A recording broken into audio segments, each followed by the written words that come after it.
శాంతునికి అపవర్గ సౌఖ్య సంవేదికి నిర్వాణ భర్తకు నిర్విశేషునకు ఘోరునకు గూఢునకు గుణధర్మికి సౌమ్యునకధిక విజ్ఞానమయునకు అఖిలేంద్రియ ద్రష్టకధ్యక్షునకు బహుక్షేత్రజ్ఞునకు దయాసింధుమతికి మూల ప్రకృతికిన్ ఆత్మమూలునన్ అఖిలేంద్రియ జ్ఞాపకునకు దుఃఖాంతకృతికి నిరిన్ అసత్యమనిడి నీడతో వెలుగుచునుండు నెక్కటికి మహోత్తరునకు నిఖిల కారణునకు నిష్కారణునకు నమస్కరింతు నన్ను మనుచు కొరకు.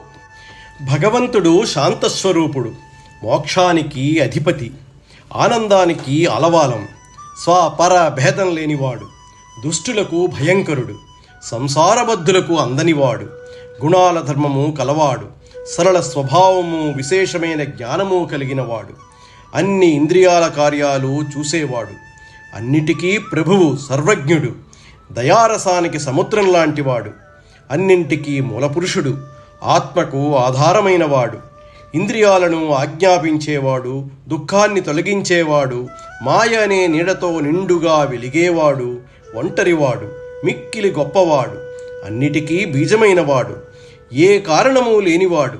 అటువంటి స్వామికి నన్ను కాపాడమంటూ నమస్కరిస్తున్నాను.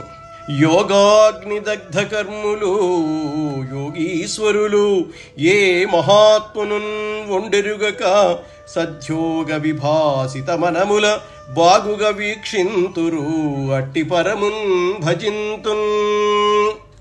తమ కర్మలను యోగాగ్నిలో దగ్ధం చేసి యోగీశ్వరులైన వారు ఏ మహాత్ముణ్ణి నిరంతరము ధ్యానిస్తారో అట్టి పరమేశ్వరుడిని నేను ప్రార్థిస్తాను.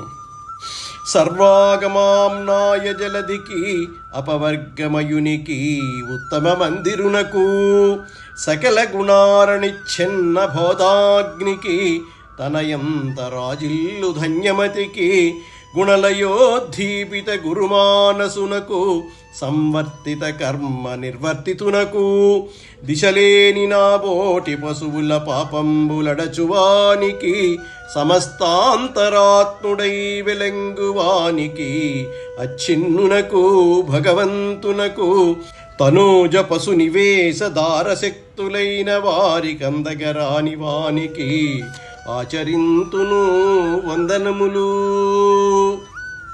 పరమాత్ముడు